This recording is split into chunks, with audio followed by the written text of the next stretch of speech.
award today is the Timothy Award for Outstanding Service, and this is being given to Michaela Murray.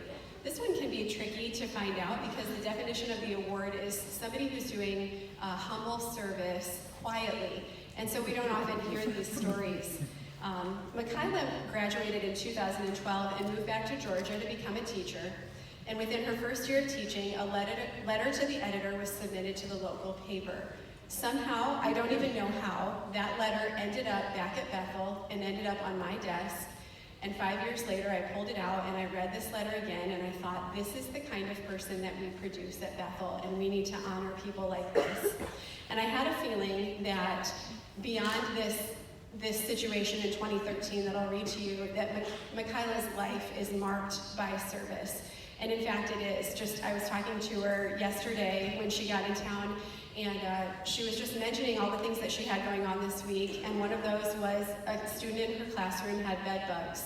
And so her family decided they couldn't sleep in this bed anymore. They took her a bed, a mattress, a bed bug barrier, and that was just a comment that she made in conversation. So Michaela's life is marked by service.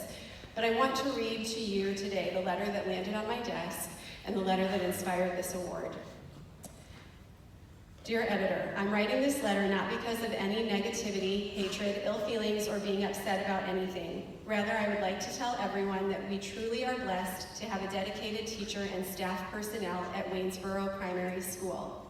I would like to start at the beginning and give a complete picture of my experience with the most caring, loving, compassionate teacher I've ever known. I am a 65-year-old handicapped grandmother with total custody of 2 grandsons, ages 7 and 4. When school began, their mother was living in the home, but decided to move out and into her own apartment, leaving the boys behind months after school began. Behavior problems were not an issue until Mom moved out. In mid-November, the 4-year-old began getting sad faces, became a threat to other children in the class, and started acting out. A parent-teacher conference was attended, and this information was exposed to his teacher, Michaela Murray. We both knew the behavior was his way of acting out because of his mother's moving out of the home. As I stated, I am a handicapped 65-year-old living off Social Security and SSA widow's benefit. My resources are very limited. There are times that I have problems paying even the electric bill. So at this point, buying Christmas toys and most needed winter clothes for the boys were just out of sight. I was put on the list for the boys to get a food snack pack at the school on Fridays to help us out. The week before Christmas, I received a call from Miss Murray asking if it would be all right if she spoke to her mother, brother, and grandmother about getting the boys a gift for Christmas from Santa. I had only been able to get them 2 $5 gifts each. I then received a phone call to pick up a toy from each of the boys from Toys for Tots. Miss Murray had had the boys added to the list. Then Christmas Eve came, and Miss Murray asked if her family could drop off gifts. I can't begin to tell you all this family did. I will never be able to tell you the feelings in my heart. The love that came from this experience is something I will never forget as long as I live. I was so overwhelmed and tears just flowed. I was so touched because this teacher and her family didn't just buy gifts for a student in her class, but bought gifts for his brother and also included me. We're not just talking about toys, books, and school supplies. There were clothes, shoes, jackets, food that included a whole ham, a turkey, a bag of sweet potatoes, and Irish potatoes. They brought personal hygiene items such as toilet tissue, soap, and paper towels. On Christmas morning, the boys were so excited, and all I could do was cry and thank God for such a truly loving, caring, and compassionate family. I still cry when I think back on this event. Miss Murray's love for her students has not stopped even today as I write this letter. And it mentions in this letter her mom and grandma and brother. And Ruth Ann and Retha, could you raise your hands? Ruth Ann and Retha are sitting down here. They're also alumni of Bethel College. So we have, 3 generations of Bethel alumni that are serving their communities well. So we want to honor Michaela this morning. Would you welcome Michaela Murray?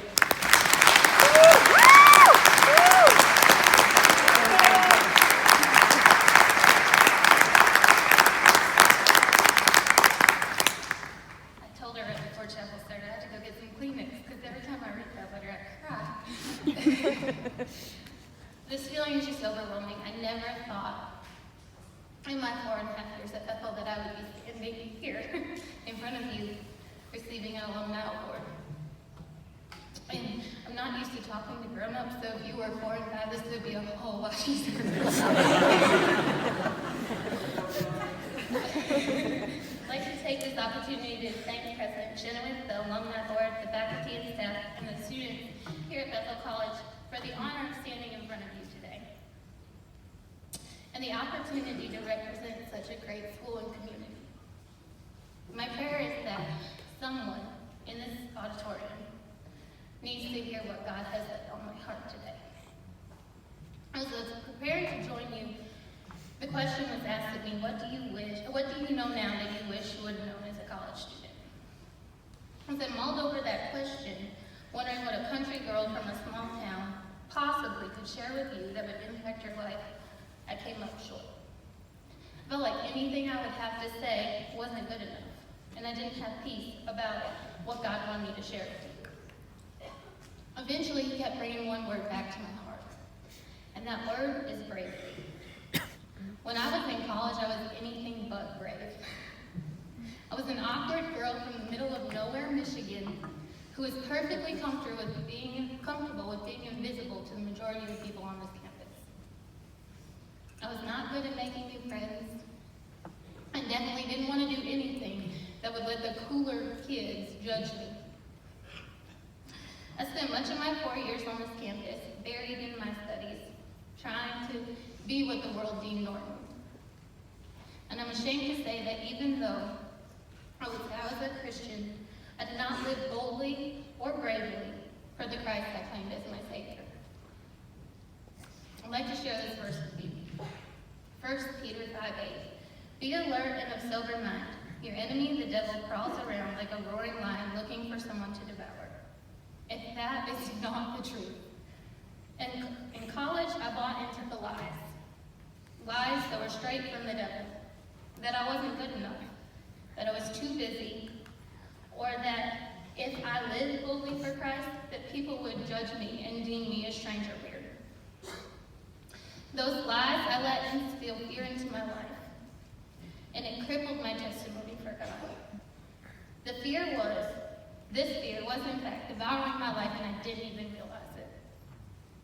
If my story ended here, it'd be a sad story of a sad, defeated girl. But thankfully it doesn't. Let me share another verse with you. Ephesians 6:10-11 says, finally, be strong in the Lord and in his mighty power. Put on the full armor of God so that you can take your stand against the devil's schemes. God is so good. He took my weaknesses and he didn't just leave them. He coupled them with his strength and his power, and has helped me to realize the lies that Satan would have had me believe my whole life. I thank God for his grace. I'm thankful that he loves me so much to always challenge me and help me grow in him. I'm thankful he didn't leave me where I was. Over the last 7 years, God has taught me that I was always good enough. That he loved me since he created me. And that you should never, ever be too busy to hear and act on the voice of God. And that I would rather be considered strange or weird by people than be disobedient to God. One thing that he's laid on my heart over the last few years is not to overlook interruptions. We as a whole get so busy in the world today with academics, sports, careers, you can fill in the blank, that we buy into the lie that we're too busy to serve God. We schedule ourselves so thin, and we try to do so many things that we're always pushed to shove for time and energy. We get frustrated when we feel that our lives are being interrupted or we can't do something that we have planned. But if we took the time to look into those interruptions, it's actually an opportunity to serve God and be loved with skin on it. For example, the other day I was rushing to get home. I had an hour and a half of schoolwork left to do before I could go to bed. It was Wednesday night. I just got done finished teaching adult English classes, and of choir practice. I hadn't been home all day. I had a 15-minute drive home, but first I had to stop at Walmart to buy goldfish so I could teach a math lesson. Because 4-year-olds will do anything for a goldfish. I was so tired and I was aggravated because I couldn't find a parking spot close to the store. It's like, are you kidding me? So I parked in the back of the parking lot, and as I was walking forward, I watched a lady come out of the store on one of those electric scooter things. And she pulled up to that first parking spot right there, the handicapped parking spot right by the door. And at that moment, I knew I had a choice to make.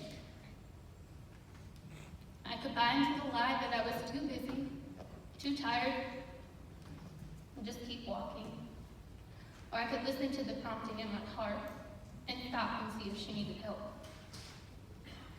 I'm learning that interruptions are really blessings in disguise. As I came closer, I stopped, and I found myself asking if she needed help. The sweet lady seemed so happy that anybody would be willing. She was in excruciating pain, and driving the buggy back into the store and toppling back to her car just seemed unbearable. We talked for a few minutes, and I got the chance to let her know that God loved her and that He wanted to bless her, and I took the buggy back into the store. It took me 5 minutes. 5 minutes to be the hands and feet of Jesus and change that woman's day. I'll leave you with this challenge. I challenge you to believe that you're good enough, that you're not too busy to serve God, and that serving God is way more important than what any other person can think about you. I challenge you to live a brave and bold life for Jesus Christ. And I challenge you to look at the interruptions in our busy lives as an opportunity, a way to serve God and to bless others around you. Thank you.